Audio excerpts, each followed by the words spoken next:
Yes, we'll continue with the chapter of the long walk to freedom.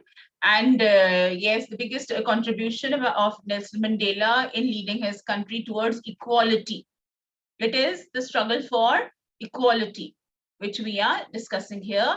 And he wanted the system which was separating the people on the basis of their race.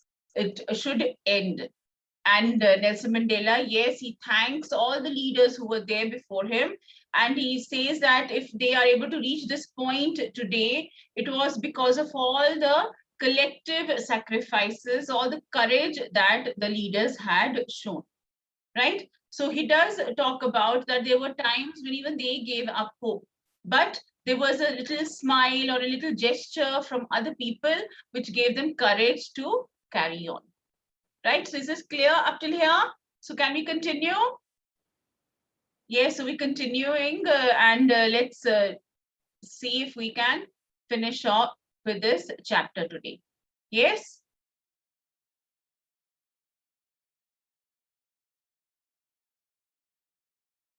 What are the obligations that Nelson Mandela talks about? What obligations does every citizen have?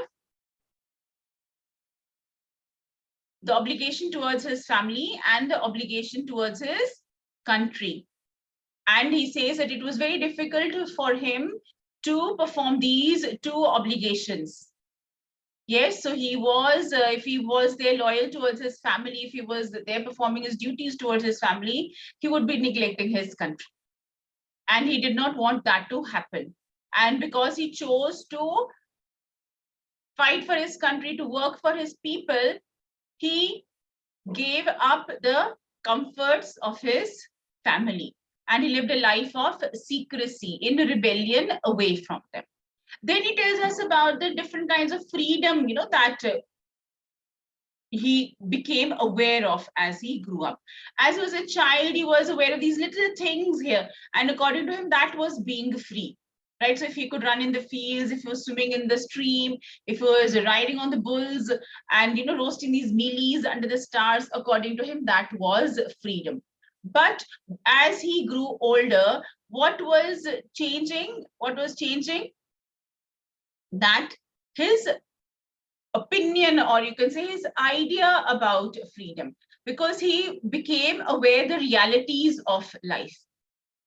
Yeah, so he became aware the reality of his life, that the freedom that he has is not the true freedom, right? So he wants the freedom which is there in the real sense, not limited to a certain area or just limited to a certain part of his life. So he wants to be free completely. It was only when I began to learn that my boyhood freedom was an illusion. What is illusion? Ek dikhawa, right? Something that is not true, something that is not real. When I discovered as a young man that my freedom had already been taken from me, that I began to hunger for it. So as a young man, he realized that my freedom has been taken away from me, and he wanted that freedom. At first, as a student, I wanted freedom only for myself. See, as he grew, how his thinking also changed, how his perception or his opinion about freedom changed. So as he was there, a young boy, it was that happiness, running around here and there, that was freedom to him. Then as a student, he wanted freedom only for myself, the transitory freedoms of being able to stay out at night, read what I please, and go where I chose. So as a student, he wanted that freedom to go out, to read. And according to him, that was freedom. Later, as a young man in Johannesburg, I yearned for the basic and honorable freedoms of achieving my potential, of earning my keep, of marrying and having a family, the freedom not to be obstructed in a lawful life. So he wanted to lead a peaceful life as he grew older. He wanted to work as an honest man. He wanted to keep his savings, his earnings, which he had made efforts for. Wanted to marry, have a family, but then he realized that no, there were certain obstructions in that also. So can you imagine here things that we take for granted, that these are a part of life? Many things were denied to him as a young man, as a child. And gradually, as he grew up, he realized the true meaning of freedom.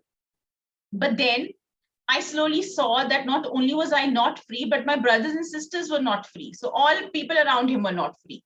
I saw that it was not just my freedom that was curtailed, but the freedom of everyone who looked like I did. Now see here, who looked like I did, everybody who belonged to the same race, everybody who looked like him, their appearance, the color of the skin, they were the ones who were denied the freedom. Why this injustice and why this discrimination? That is when I joined the African National Congress. And that is when the hunger for my own freedom became the greater hunger for the freedom of my people. So first he wanted freedom for himself. But when he realized this freedom is very limited here for the people of his race, for the people who look like him, he realized I want freedom for everybody, not only for me, I want freedom for my people. So he joined the African National Congress. It was this desire for the people, for the freedom of my people to live their lives with dignity and self-respect that animated my life, that transformed a frightened young man into a bold one, that drove a law-abiding attorney to become a criminal, that turned a family-loving husband into a man without a home, that forced a life-loving man to live like a monk.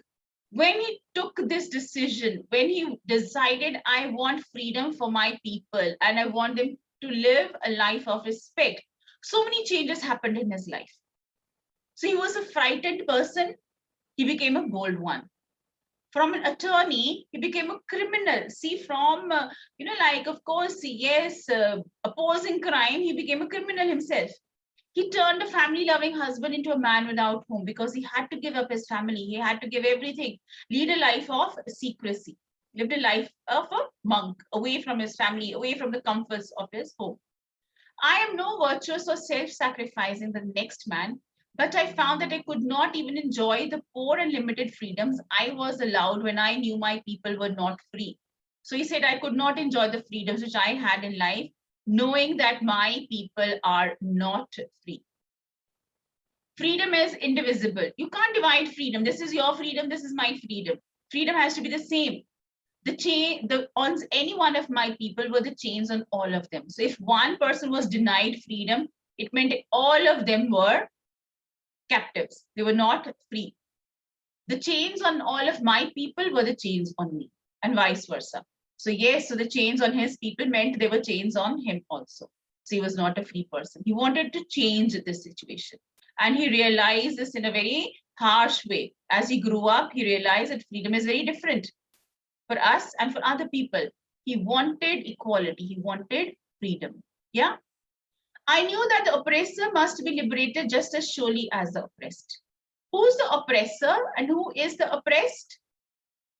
Yes, who is the oppressor? Who is the oppressed? Who's the oppressor? The people committing crime? The oppressed? The people who are suffering. So he realized that, yes, I have to stand up against this oppression. I have to stand up against this injustice so that I can get freedom for not only my family, but for all the people. Right? So this is, yes, oppressor is the harmer. Oppressor is the one who controls you. The oppressor is the one who takes away your dignity, who takes away your respect. A man who takes away another man's freedom is a prisoner of hatred. He is locked behind the bars of prejudice and narrow-mindedness. I am not truly if I'm taking away someone else's freedom, just as surely as I am not free when my freedom is taken away from me. Look at these lines again here. So a man who takes away another man's freedom is a prisoner of hatred. The person who takes somebody else's freedom, kiska prisoner hai? Hatred. He's not locked in a cell, but he is locked within the hatred that he has created for himself. He is locked behind the bars of prejudice and narrow-mindedness. What is prejudice? That without even knowing, like you have this strong hatred for somebody. You dislike someone so intensely just because people before you have been doing it. So you carry on like that. So immense dislike you have. Narrow-mindedness. What is narrow-mindedness? What is narrow-mindedness? So people who spread hatred, who have hatred towards others, they are prisoners of prejudices. They are prisoner of narrow-mindedness. They don't want to change their things. They don't want to broaden their thinking. So they're living in that narrow, like confines of their thinking. They're staying within that only, not coming out of that. I am not truly free if I am taking away someone else's freedom. Very rightly said. I can't be free if I am taking away somebody else's freedom. Just as surely as I am not free when my freedom is taken from me. The oppressed and the oppressor alike are robbed of their humanity. The oppressor because of the crimes he commits. The oppressed because of the crimes that have been committed against him. The injustice that has been committed against him.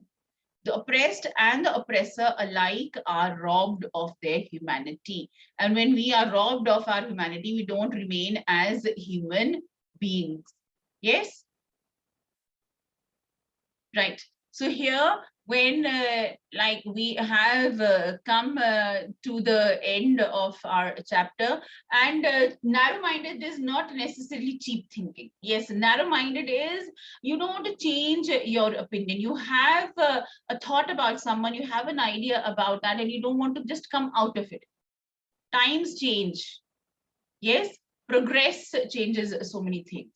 And we need to move on with the changing times. And if we carry on with the thought that we had 50 years ago, 60 years ago, there would be no chances of growth and development, right? So just like here, when he talks about injustice, when he talks about his freedom taken away, so it was things that had been carried on, like he talks about 80 years old he was when that liberation took place, when the equality was they granted to these people. So he says that it is very important to come out of our narrow-minded thoughts. Only then we will hope to achieve that freedom, that liberty, that equality. And he says that people who are there committing crimes against others, they have been robbed of their humanity. They're living in the walls of hatred. They're living in the walls of their prejudices, right? So they have these opinions about people and they don't want to change. So only when we start thinking differently about others, only then we can think about progress, only then we can think about equality, only then we can think about change. That is when we will realize that everybody is the same. We all deserve respect. We all are human beings, irrespective of the country, the color, the race, religion, whatever. We all need to live in dignity. And everybody deserves that freedom to live life the way they want. You can't decide it. See, you can't divide freedom. He says freedom is indivisible. You can't divide freedom. That someone has more freedom and other has less. Everybody is entitled to freedom. And this is what the chapter is about. It is, yes, a very motivating chapter, very great thoughts written by Nelson Mandela. And yes, we look into the glimpse of his ideas, his thoughts, his struggle about the situation that was in his country. And he also gives a big tribute to all the leaders and the great people who were there, who participated in this struggle, who laid down their lives, and because of whom it was possible for everyone to attain that equality. So truly a very, very important moment. Yes? Right. So let's just discuss the question answers now. All if you look at the text now. So what twin obligations does Mandela mention? What are the twin obligations? So one obligation is towards the family and the other is towards the people, towards the country. These are the twin obligations here. What did being free mean to Mandela as a boy and as a student? So that freedom had different meanings. And for every one of us, as we grow, life changes us. So we all have different opinions about life. Yes. So here it is his freedom. What did it mean to him as a boy? It was like running in the stream and running under the stars, roasting mealies. All this was freedom. As a student, yes, that nobody should stop him from going wherever he wants to. Should be able to read the books he wants to stay out as long as he wants to. This is how freedom was different for him. Now, how does he contrast these transitory freedoms with basic and honorable freedoms?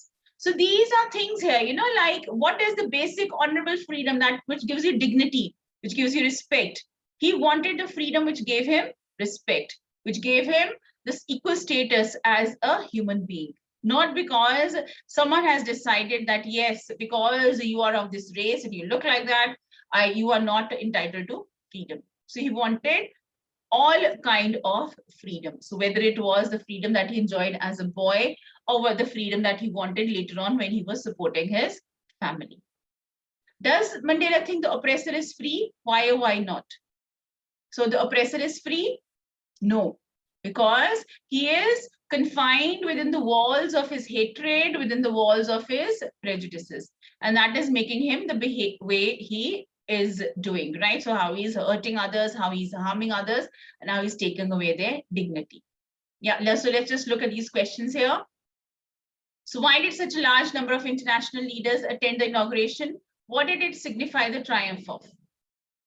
So why did such a large number of leaders attend the inauguration? Because they all showed their support. Yes, so who's going to give me the answer? Because they showed their support to the new government, and it signified the triumph of, what did it signify? Yes, all of you look at your books. It signified the triumph of democracy. It signified, yes, the first, the democratic government that was formed, and it also signified the end of the inhuman practice of inequality. Yes, to support him. Yes, Jasleen. What does Mandela mean when he says he is simply the sum of all those African patriots who had gone before him? So we're doing the questions here. So look at your books. Look at your books, please. So what does he mean when he is the sum total of all the African patriots? So he is representing them, the values that they all stood for, and the amount of courage that they had, the sacrifices. So it seems as if he is their representative. And if he is their representative, he has a lot of responsibilities. He has a lot of people looking up to him. So he has a role to fulfill. Yes, so he is representing all the sacrifices that have been made by the leaders in the struggle for equality, the struggle for freedom.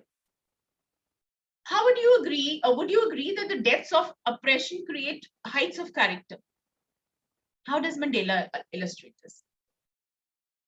The heights or of character, they are developed from the depths of oppression. Depths, that is, how far can these people, like hurt you? To what lengths can they go to take away your dignity? You're not treating us as equal human beings. You've demarcated our areas, you've demarcated our freedom, you have, separated us. So that is like what he's talking about. Yes?